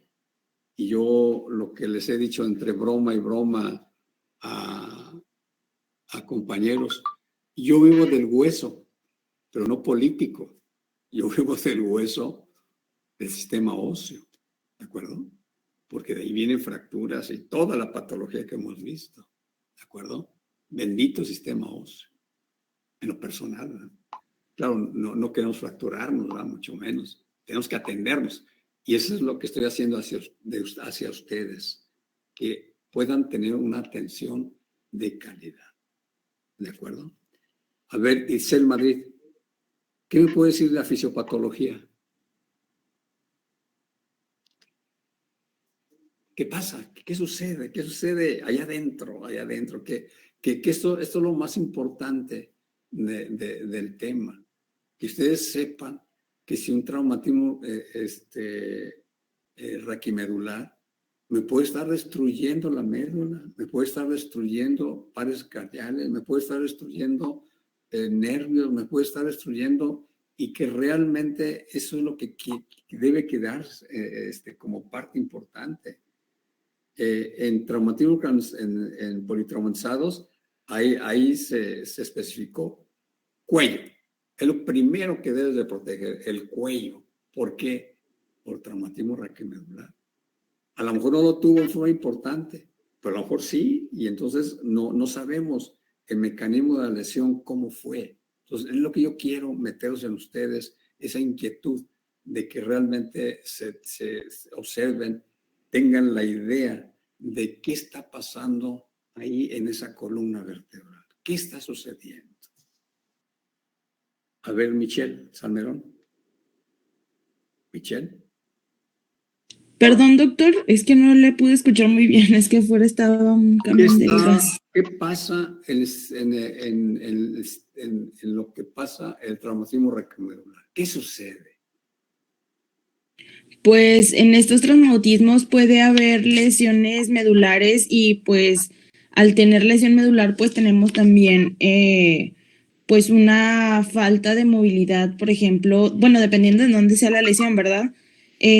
Pero pues tenemos, por ejemplo, una falta de movilidad en alguna extremidad o puede haber falta de sensibilidad también porque pues afecta. Está bien, son datos clínicos, permítanme, son datos clínicos, que te lo vamos a ver. A ver, Arely Cerón. Doctor, ¿puedo complementar? A ver, Alejandra. Bueno, en el trauma raquimedular comienza con lo que se denomina la lesión primaria, En esta es provocada por la energía del trauma, la cual nos va a desencadenar lo que es una falla biomecánica de las estructuras que estabilizan la columna, que pues son los huesos y ligamentos. Y aquí, por ejemplo, los huesos que van a estar, bueno, los fragmentos de hueso desplazado o la inestabilidad resultante nos va a provocar que pueda generar lo que es una disrupción inmediata del tejido neural o vascular. Y en esta etapa, la magnitud de la lesión de la médula espinal se va a relacionar con el nivel de energía involucrado en el traumatismo. Después sigue la segunda etapa de la lesión, que es conocida como lesión secundaria, y es el resultado de fenómenos locales como lo que es la isquemia, la inflamación, la hiperexcitabilidad neuronal y generación de radicales libres, lo que finalmente nos va a llevar a una muerte neuronal. Aquí también la lesión vascular local nos provoca hemorragia e isquemia progresiva, y la ruptura de neuronas asociada a la incapacidad de la glía de recapturar lo que es el glutamato nos va a promover también la muerte celular. También la pérdida de la barrera hematoespinal nos permite el paso de citoquinas, péptidos vasoactivos y células inflamatorias que pues juntos van a contribuir al edema y van a formar lo que es un estado proinflamatorio. Y durante lo que son las horas y días que siguen, la muerte celular a su vez libera lo que son señales por apoptosis, y todos estos fenómenos pues nos van a generar diversos productos citotóxicos que va a promover la muerte celular. Si persiste lo que es la compresión sobre la médula, nos va a agravar la isquemia, el edema y la progresión hemorrágica en lo que es la zona de contusión. Y entonces pues la médula edematosa es a su vez comprimida y contra lo que es la dura madre y el hueso. Y pues ya la compresión de la médula contra un canal que ha perdido la flexibilidad va a resultar en lo que es una mayor presión intraespinal y disminución de la presión de perfusión, lo que pues nos va a generar un círculo vicioso que compromete la irrigación de la médula, y pues ya sigue lo que es el choque espinal. Muy bien, muy bien. ¿Qué pasa choque espinal? Y una vez terminamos, ¿qué pasó? Bueno, este se define como la pérdida completa de la función motora y sensitiva por debajo del nivel de la lesión, acompañada de lo que es la pérdida de los reflejos tendinios profundos y esfinterianos. Clásicamente, la ausencia del reflejo esfinteriano se utiliza como la señal de la presencia de un choque espinal, y si recupera lo que es este reflejo es un aviso de que el choque ha terminado, pero lo podemos dividir en 4 etapas. La primera corresponde a lo que son las primeras 24 horas después del trauma y se va a caracterizar por la ausencia de los reflejos tendinios profundos y cutáneos como resultado de lo que es la pérdida de excitabilidad supraespinal. La segunda etapa ocurre entre el primer y tercer día posterior a la lesión, con una recuperación inicial de los reflejos cutáneos. Esto es producto de la sensibilización por denervación junto con la regulación positiva de los receptores de N-metil de aspartato. Y en la tercera etapa puede durar hasta un mes y se manifiesta por la presencia de hiperreflexia junto a la reparición de los reflejos tendinios profundos. Y ya por último, la cuarta fase y final se desarrolla entre el primer mes y el año, y pues va a destacar la espasticidad e hiperreflexia de los reflejos tendinios profundos y cutáneos. Y durante esta fase, el crecimiento de la sinapsis continúa mediado por el mecanismo somático. Una de las anotaciones que venían es que el choque espinal no debe confundirse con el shock neurogénico, porque ese se caracteriza por la bradicardia y hipotensión provocadas por un efecto parasimpático. Así es, vagotónico. Muy bien, ¿qué más? Y eso es todo lo que tengo del choque espinal, doctor. Muy bien, excelente. Miren, todo lo que les habló su compañera, ahí es lo que yo quería aterrizar.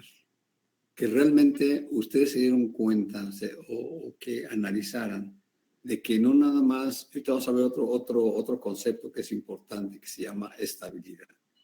Pero ahí su compañera resumió todos los trastornos que hay en un traumatismo raquimedular y lo que nos puede llevar a un shock medular. Pero aquí hay una cosa importante. Esos pacientes, al estar, son pacientes gran traumatizados, que tienen traumatismos importantes.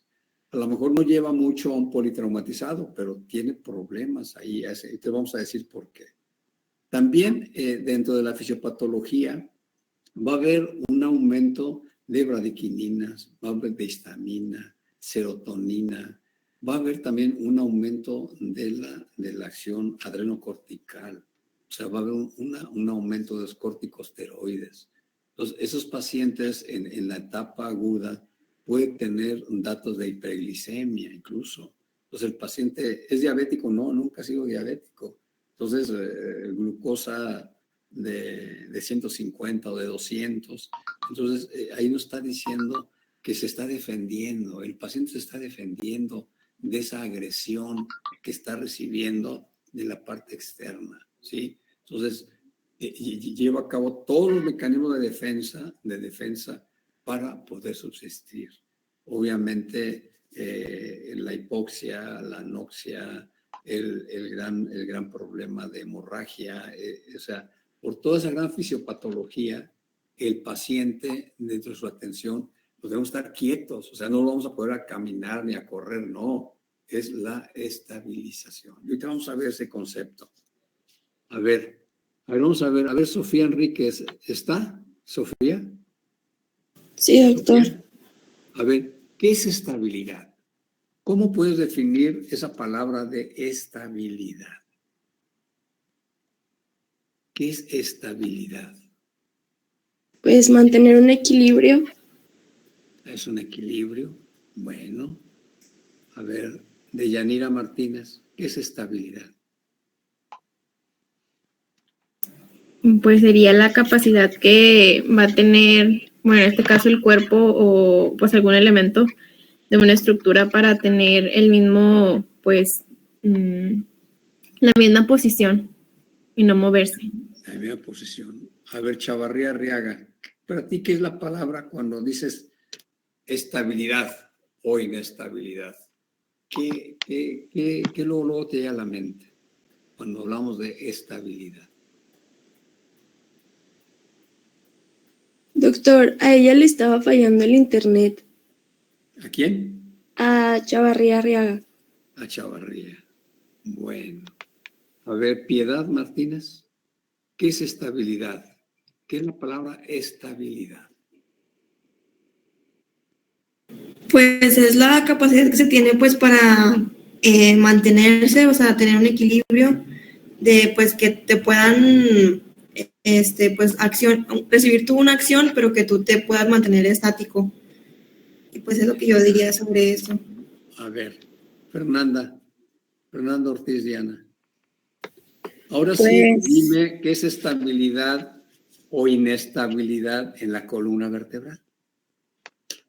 Pues estabilidad es que está como normalmente está y inestabilidad es que puede sufrir algún cambio o puede llevarse a una lesión porque no se encuentra en su estructura normal, bueno, en su composición normal. A ver, la pregunta concreta. Algunos autores manejan que la columna vertebral se subdivide en 3 columnas. La columna anterior, media y posterior. ¿Me puede decir algo sobre eso?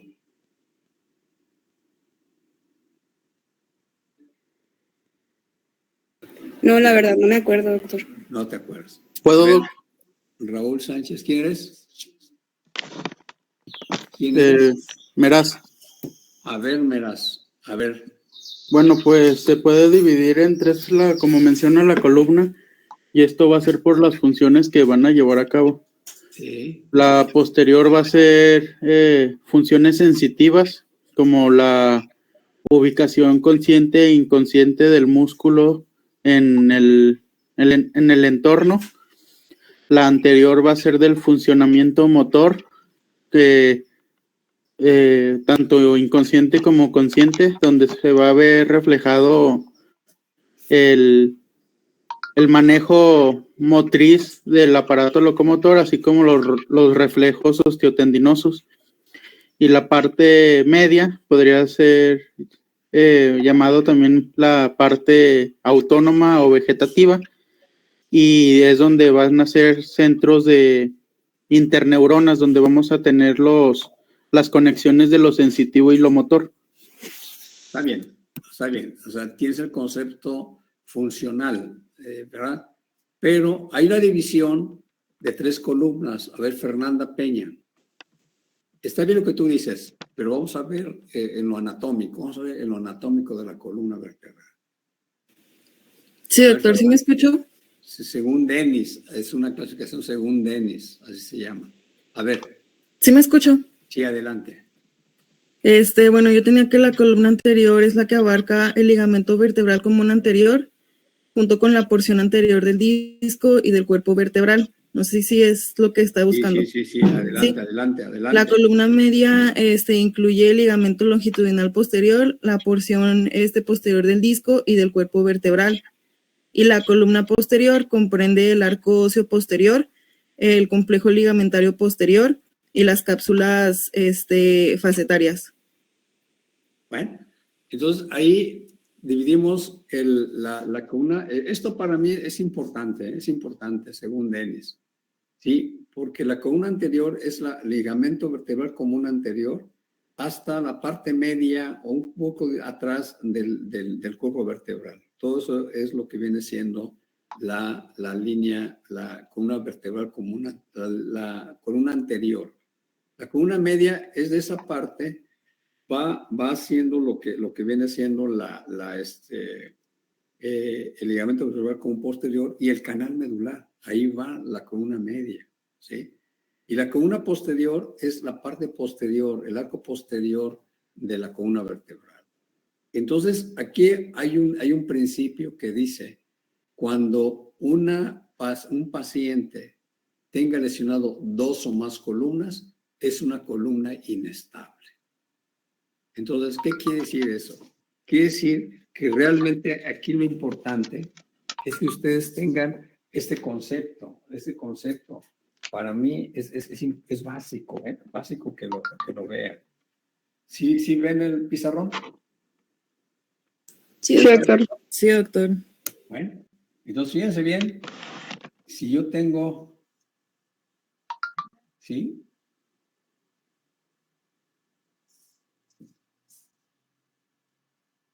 Yo tengo mi columna vertebral en forma esquemática, ¿sí? En forma esquemática, ¿de acuerdo? Entonces, si yo, según Dennis, la columna vertebral, como la columna anterior, en la parte media del cuerpo vertebral, ¿sí? Hacia adelante, es la columna anterior. La media es la parte posterior del cuerpo vertebral hasta lo que viene siendo el anillo, o sea, lo que viene siendo las láminas del arco posterior de la columna vertebral. Y la posterior sería esta. Si este paciente tiene una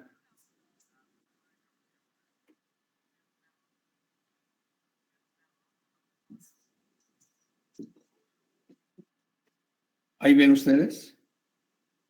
Si uno tiene una espondilolistesis, ¿cuántas columnas están afectadas aquí? Pregunto. A ver, Raúl Sánchez. Disculpe, doctor, ¿cómo fue la pregunta? ¿Cuántas columnas están afectadas? Están afectadas bueno, es la figura, vamos a poner la figura A o 1, como quieran. Y esta es la figura B o 2. Pues ahí serían 2. ¿2? A ver, ¿tú qué dices, Virginia? No, ahí sería una porción. Una porción. Virginia, ¿tú qué dices? En la B, ¿cuántas columnas están afectadas? Pues yo también pienso que sería una. Una. A ver, Alan, ¿tú qué dices, Alan? No serían las 3, doctor, porque... Claro, sí. jóvenes, las tres. La anterior acá está, la media acá está, están las tres. ¿De acuerdo? Según Dennis. ¿Sí está claro? ¿Está claro? Entonces, 2 o más columnas alteradas nos da inestabilidad. No olviden ese concepto, ¿eh? Ese concepto es elemental. Es elemental en los tratamientos de la columna vertebral. Eso vamos a ver más adelante. ¿Sí está claro? ¿Sí está claro? ¿Sí está claro ese concepto? Sí, doctor. ¿Sí? ¿Qué Entonces, pasó? Sí, doctor. cuando hay una inestabilidad, hay más de 2 porciones afectadas. 2 o más columnas afectadas es una inestabilidad de columna. Punto. Así. De acuerdo. Gracias. Denis. Ahorita vamos a ver otros conceptos, ¿sí? Pero realmente yo les puedo decir que ese paciente que tiene 3 columnas afectadas está parapléjico o está cuadripléjico. ¿Sí? Caso clínico. Paciente masculino, trailero, fue a Raimundo Beach a un fin de semana, ¿sí? Después de una carne asada y unas cheves ahí, se echó un clavado en una, tenía como un 80 más o menos de estatura, un 80, un 85, y pesaba más de 100 kilos. Entonces se echó un clavado en un charquito que no tenía a lo mejor un metro de profundidad. ¿Sí? El clavado en la frente, lesión de C3-C4. ¿Sí? Llegó cuadripléjico al hospital. Tenía una espondilolistesis, grado, era inestable, tenía una inestabilidad y tenía un desplazamiento como de 7 milímetros, o sea, es una lesión inestable. Este paciente se atendió, se redujo, se metió a quirófano, etcétera, etcétera. Se pusieron unas placas, se estabilizaron, pero falleció. Falleció a los 3 días, ¿sí? Este paciente. O sea, fue una lesión grave, grave. Por eso es importante, jóvenes, la acción de proteger el cuello en un paciente con politraumatizado. ¿Por qué? Porque con ese concepto de inestabilidad y estabilidad es un paciente que están poniendo en peligro la vida o están poniendo en peligro lo que es el contenido raquimedular. O sea, por eso para mí es importantísimo aterrizar en ese concepto. Que ustedes vean todos los daños y cambios estructurales, anatómicos, bioquímicos, histológicos, fisiológicos, de oxigenación, de todo lo que conlleva a una lesión raquimedular. ¿Sí? O sea, ya el cuadro clínico y todo eso, bueno, lo vamos a analizar muy bien, pero está claro. O sea, ese es el mensaje que yo quiero decirles de los traumatismos raquimedulares.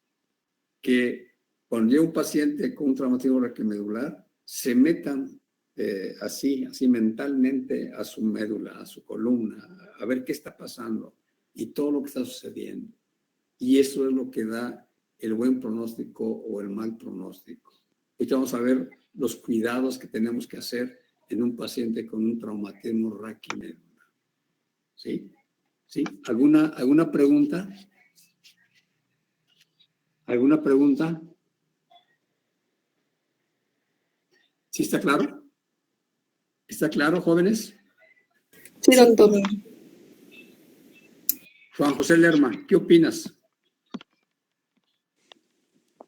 Claro, doctor, tiene mucho que ver y aparte conocer también a qué nivel es compatible con la vida, también a qué nivel la lesión nos puede dar diferentes manifestaciones, desde la parte anatómica funcional y también histológica. Con esto me refiero que, por ejemplo, si hay una lesión que va desde C1 a C3, pues es directamente nos arroja o nos lleva a la muerte súbita. Entre C4 y C5 una tetraparaplegia, debajo de T1 una paraplegia Es por eso el comentario también de reconocer y saber todo lo que usted está mencionando respecto a fisiopatología, estructuras anatómicas, funcionales, entre otras cosas que ya mencionó. Pero sí estoy totalmente de acuerdo con todo lo que dijo. Bueno, a ver, Guillermo, ¿tú qué opinas, Guillermo? Guillermo. Dígame, doctor. Guillermo Gómez. ¿Sí me escuchó? ¿Qué has aprendido hasta ahorita, Guillermo? Pues me parecieron muy interesantes los dos temas. En cuanto al primero, pues la importancia de, aunque estamos en el tema en la materia de traumatología, pues no tenemos que pasar por alto nada. Tenemos que tomar en cuenta todo en la inspección. Específicamente, pues esos 3 puntos importantes, lo que viene siendo la sensibilidad, el tono muscular y los reflejos. Y en cuanto a este tema, la verdad yo también desconocí ese término, en cuanto a cómo se divide la columna, la clasificación de Dennis, lo que es anterior, medio y posterior. Bueno, muy bien. A ver, Salomón, ¿cuál sería el cuadro clínico de esos pacientes? Salomón.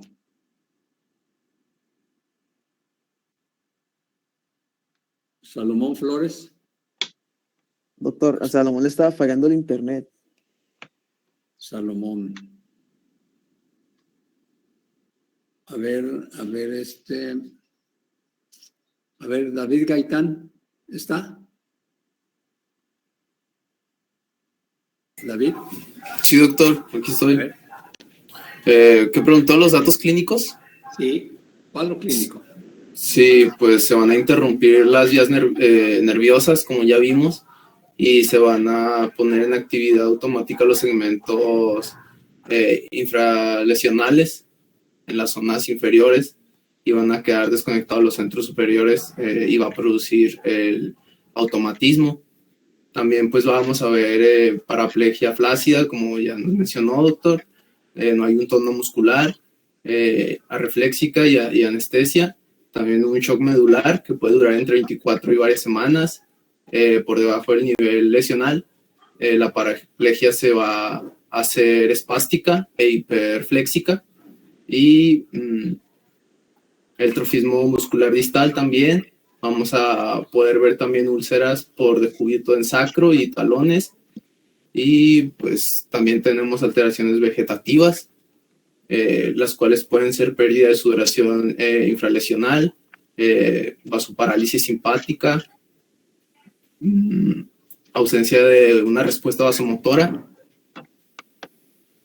y pues una desconexión del centro regulador hipotalámico también. Muy bien. A ver, Agundis. ¿Ya llegó Agundis?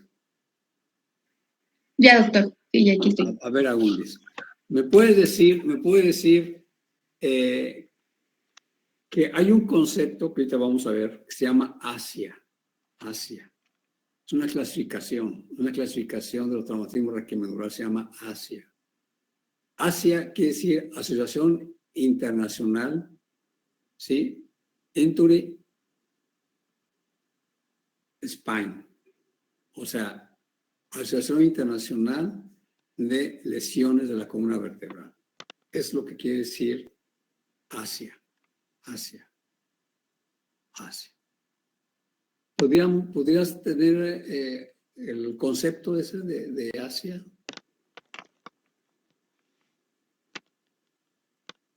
Recuerdo que lo clasificaba en completa, incompleta y normal, o sea que había varias clasificaciones. También leí que la completa, en una alteración completa, no se conservaba ninguna función tanto motora como sensorial, y luego la incompleta pues se dividía en incompleta A, incompleta B e incompleta C, que en la incompleta A pues se conservaba cierta función sensorial, pero pues no existían funciones motoras por debajo de lo que era el nivel neurológico, que incluía segmentos S4 y S5, y luego en la incompleta B se conservaba la función motora por debajo del nivel neurológico, y pues creo que era más de la mitad de los músculos clave tenían un grado muscular menor de 3, de la incompleta C.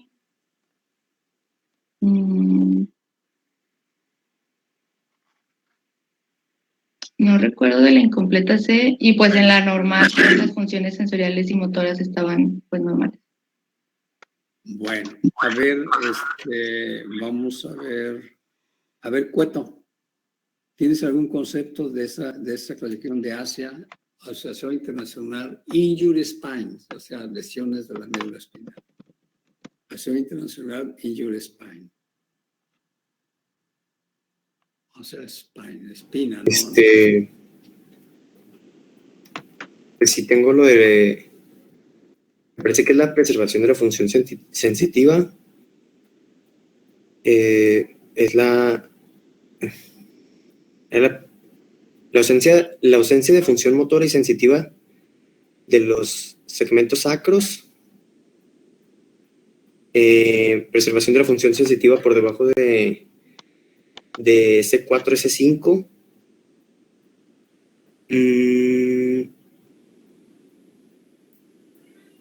No me acuerdo bien de eso, doctor. Aquí lo importante es saber que es A, B, C, D y E, ¿sí? La A es una lesión completa de la médula espinal, ¿sí? Es una paraplegia.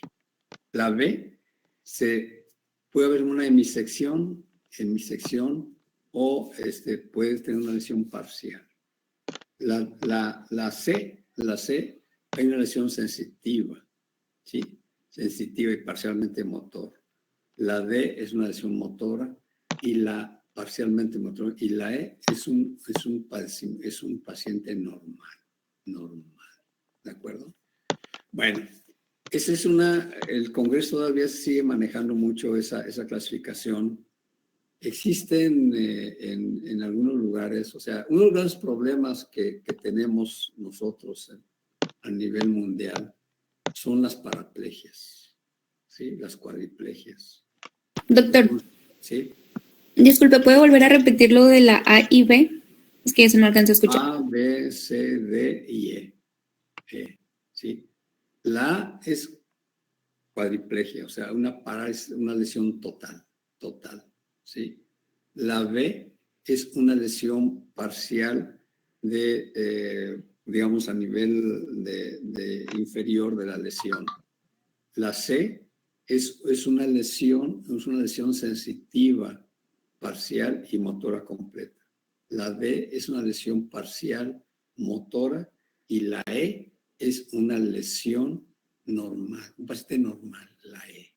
Aquí es al revés, recuerden ustedes que A, B, C, C1, C2, C3, la C3 era la más grave, ¿no? Aquí es al revés, ¿sí?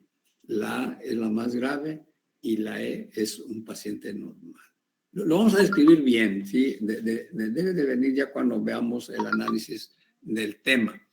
Pero aquí lo importante es que esta clase del día de hoy es como una inducción que quiero llevarlos a lo que viene siendo las lesiones raquimedulares. Jacqueline Guerrero, ¿qué aprendiste hasta ahorita, Jacqueline?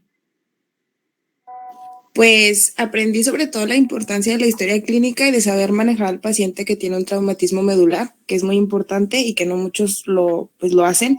También lo de la columna, cómo se dividía en anterior, intermedia y posterior, la verdad sí, yo no lo sabía. Y esta escala que estábamos viendo, tampoco la había nunca visto, la verdad. Bueno, está bien. A ver, Israel, ¿tú qué opinas? ¿Qué aprendiste, Israel? Sí, doctor. Al igual que mi compañera, pues todo el tema estuvo lleno de contenido, pero pues alcanzamos a ver lo principal. Pues lo que es la definición, un poco del cuadro clínico, mucho de la fisiopatología, lo que nos explicó nuestra compañera, pues Alejandra, de que se divide en una fase primaria y en una secundaria, que obviamente la secundaria, pues es como una consecuencia de la lesión primaria, y bueno, pues yo creo que faltó nada más agregar, al menos en la literatura que yo encontré, que también se divide en fases dependiendo del autor, obviamente, en una lesión inmediata, aguda, subaguda, intermedia y crónica, y Y pues esto es mucho más contenido porque cada una de estas fases pues se divide para empezar en el tiempo que transcurre desde la lesión y pues ya los cambios patológicos que se van dando. Pero pues es un tema bastante interesante relacionado con temas que ya habíamos visto. Bueno, fíjense bien, ya terminamos, ya un minuto nos terminamos. Bueno, lo que sigue, bueno, vamos a continuar porque todavía falta datos radiológicos, diagnóstico diferencial, pronóstico y tratamiento de lesiones medulares, ¿sí? Y raquimedulares. Después vamos a ver otro gran tema que se llama parálisis obstétrica. Parálisis obstétrica. Ahí va Erduchen, Klumke, parálisis total de plexo braquial. E incluso, fíjense bien, incluso envíenle a sus compañeros, a sus jefes de grupo, anatomía del plexo braquial. Anatomía del plexo braquial. ¿Sí? Eso es para el jueves. O sea, una revisión nada más del plexo braquial. Le mandan una información a sus jefes de grupo. Ellos nos van a decir quién cumplió, quién no cumplió. ¿Sí? De lo que viene siendo. Y si es posible, a mano. ¿Sí? A mano. Porque si no, nada más me lo pegan y lo agregan y ahí va. No, a mano. Que ustedes, que veamos que hubo un trabajo de ustedes. Entonces, plexo braquial a mano y se lo envían a sus compañeros. Doctor, una duda. Los van a calificar. ¿La extensión es variable o hay alguna en específico? Yo pienso que una cuadrilla, una cuartilla, 2 máximo, ¿verdad? ¿Sí? O sea, que realmente yo vea que hicieron un análisis, una síntesis del plexo braquial. ¿De acuerdo?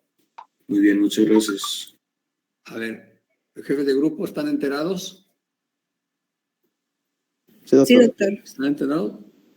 Bueno, entonces, pues nos vemos mañana. ¿Qué vamos a ver, Guillermo, para mañana? Nos quedamos con el tema de tumores óseos. Faltaron, creo que 2 o 3 compañeros de exponer. Y Sí. continuaremos con los temas siguientes. ¿Cuál va a ser? Sigue dolor, doctor. ¿Perdón? Dolor sigue del tema que van a terminar mañana. Sí, pero realmente seguimos con osteoporosis, ¿sí? El tema osteoporosis y dolor, ¿de acuerdo? Dolor. Por eso, dolor y osteoporosis, 40, 50 minutos, no más, ¿ok? Chéquenle bien su tema, que no sea demasiado amplio, para que prácticamente son los temas más grandes que tenemos. Después van a ser temas más pequeños, ¿de acuerdo? Vamos a meter 2, 3 por cada sesión de los miércoles. Pero para mañana, lo que falta, unos 10, 15 minutos. Después, osteoporosis, unos 40 minutos, 45 minutos. Y lo que viene siendo dolor, igual 40, 45. O sea, la idea es terminar mañana. ¿De acuerdo? ¿Ok? Bueno, nos vemos.